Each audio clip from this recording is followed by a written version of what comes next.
హరీష్ గారు, మీ గురువు పూరి గారు కూడా వన్ ఆఫ్ ది గురువు ఆర్జీవి గారితో పాటు. సో ఆయన సినిమా రిలీజ్ అవుతుంది, శిష్యుడు గురు సినిమా కూడా రిలీజ్ అవుతుంది. సో గురు శిష్యుల పోటీయా సార్? ఏ రోజు కూడా అంటే పూరి జగన్నాథ్ గారు కానీ, వినాయక్ గారు కానీ, రాజమౌళి గారు కానీ, నేను డైరెక్టర్గా ఎదుగుతున్న రోజుల నుంచి నాకు విపరీతంగా నన్ను ఎంకరేజ్ చేశారు. నా సినిమా డైలాగులు నచ్చినా, సినిమాల పాటలు నచ్చినా నాకు ఫోన్ చేసి మాట్లాడేవాళ్ళు. ఎక్కడ నా ఫంక్షన్స్లో కలిసినా, పార్టీలో కలిసినా ముగ్గురు నాకు గురుతుల్యులు. పూరి గారితో నేను ఎక్కువ వర్క్ చేశా, పూరి గారితో నాకు రిలేషన్ ఎక్కువ. ఏ రోజు కూడా పూరి గారితో కంపేర్ చేసుకునే స్థాయి కాదు నాది. Is a legend director first of all.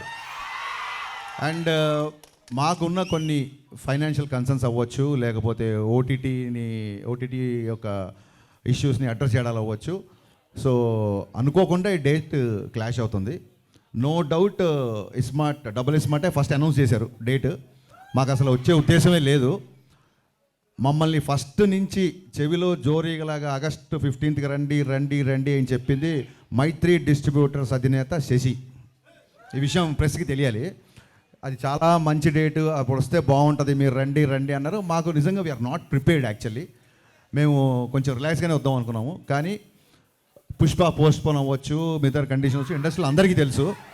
So తప్పనిసరి పరిస్థితులలో మేము రావాల్సి వస్తుంది. నేను పూరి గారితో చాలా సంవత్సరాల నుంచి నాకు రిలేషన్ ఉంది, సాన్నిహిత్యం ఉంది. ఒక్క సినిమా క్లాష్ అయినంత మాత్రాన పూరి గారికి నాకు మాటలు ఉండవనో, మేము బెడమొహం అవుతాం అనుకుంటామని అనుకోను. Because is far far far matured than me. But వాళ్ళు అలా అర్థం చేసుకోలేనట్టుంది, ఎందుకంటే మిమ్మల్ని అన్ఫాలో చేశారు కదా చార్మి గారు. డెఫినెట్గా అండి, వాళ్ళ ప్రొడ్యూసర్లు, ఆవిడ ప్రొడ్యూసర్ సినిమాకి. సో ప్రొడ్యూసర్కి డెఫినెట్గా నేను ముందుగా డేట్ అనౌన్స్ చేస్తే ఇంకో సినిమా వచ్చినప్పుడు వాళ్ళ ప్లేస్లో నాకు ఉంటే నాకు కొంచెం ఇరిటేషన్గానే ఉంటుంది.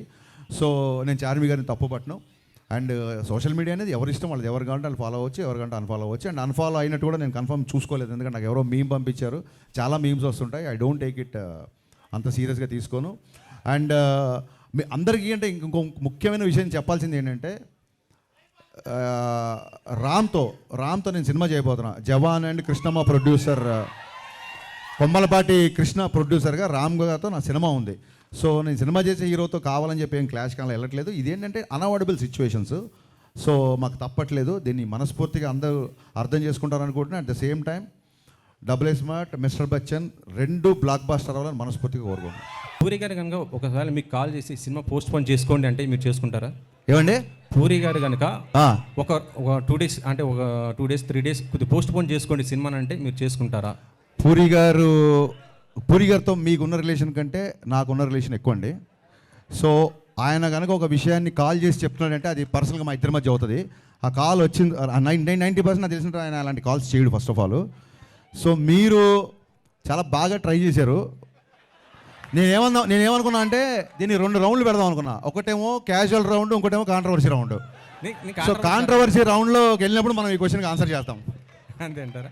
హరీష్ గారు, విశ్వ గారికి అడుగుతున్నాను సార్. హైపోథెటికల్ క్వశ్చన్స్ ఎందుకండి, జరిగాయి. ఇప్పుడు అది ఆయన చేసిన తర్వాత కనుక మేము ఏమైనా చేయకపోతే అలా అనవచ్చు.